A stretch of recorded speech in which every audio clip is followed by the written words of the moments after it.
Turning and turning in the widening gyre, the falcon cannot hear the falconer. Things fall apart, the center cannot hold, mere anarchy is loosed upon the world. Hello and Assalamu alaikum. Welcome back to my channel and I am Mehreen.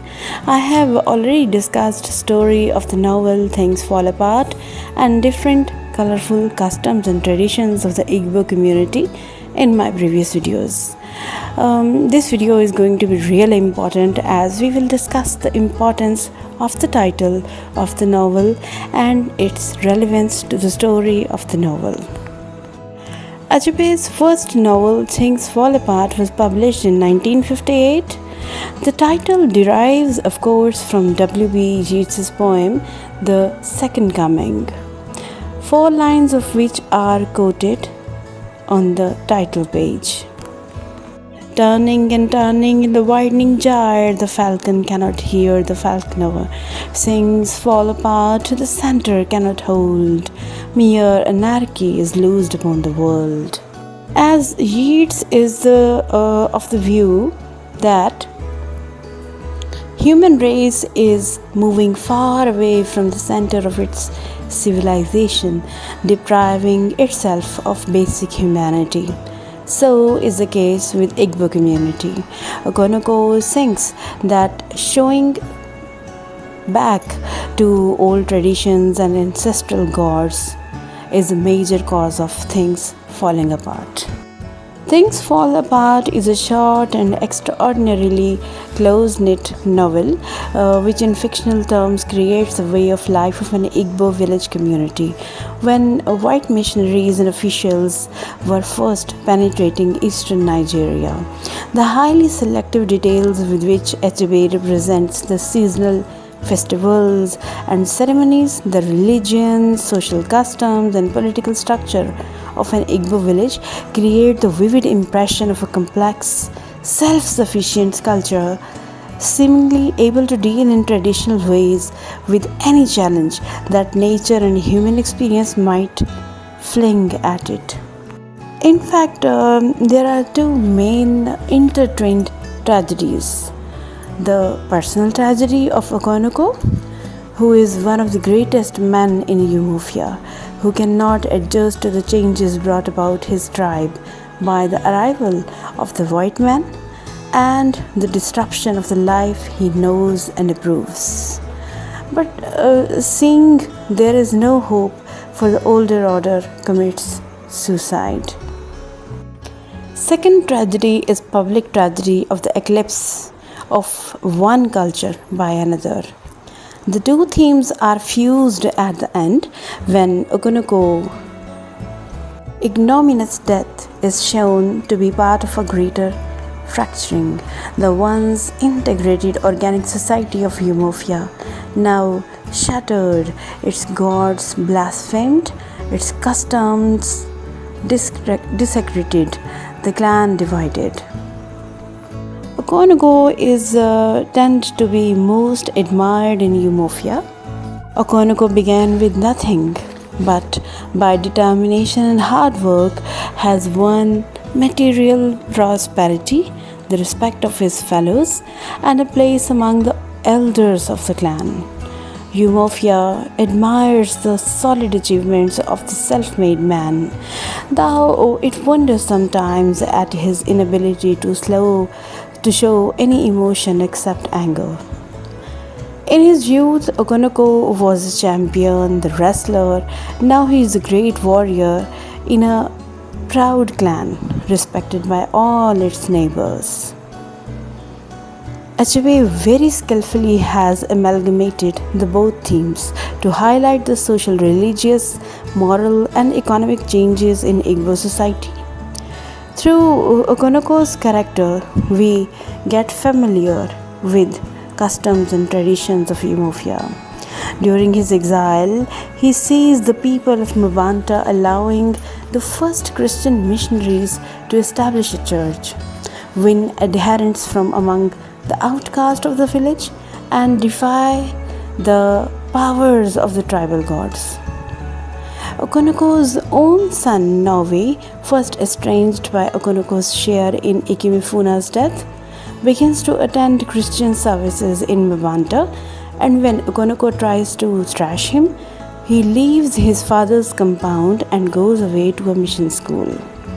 Okonkwo urges the villagers to chase the abominable gang of Christians away with whips. When they do not, he sighs afresh for his fatherland, where men were bold and warlike. After the exile, when he was returning to his fatherland, he thinks that it would be the same as he had left. But here too the Christians have built a church and attracted not only the low-born and outcast, but even men of title. And with missionaries has come white government. There is now a culture in Umofia which lays down white law and has hanged men whom traditional law would only have banished. The white man is very clever. He came quietly and peaceably with his religion. In this regard, the novel tells of the effect of the arrival of the white man and his ideas upon the life of hitherto secluded West African tribe, and of how one man attempts to resist change and finally, despairing, takes his own life. This is how the things fall apart and established standards of Igbo society shatter. The climax of this disintegration is reached during a ceremony in honor of the earth goddess, when one of the more zealous converts tear the mask off one of the Igbo or masked spirits who represent the ancestors of the clan. This is the ultimate desecration of ancestral spirit. Next day, Igbo advance on the church and destroy it, for it has bred untold abominations. The village is fined, and when a court messenger tries to stop a meeting of the clan, Okonkwo cuts him down, but he acts alone. The leaders of Umofia are too divided to follow Okonkwo's warlike example, and so he goes and hangs himself. The other tragic part of Things Fall Apart grows out of the conflict of culture.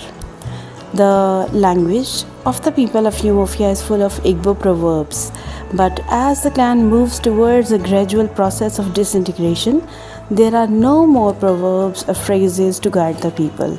They face such an incident which had never happened before. For example, unmasking of Igbo and killing of one's own clansman. Achebe seems to imply that Christianity is not simply destructive of the old order, for its earliest adherents are those whom the conventions of that order cannot comfortably accommodate.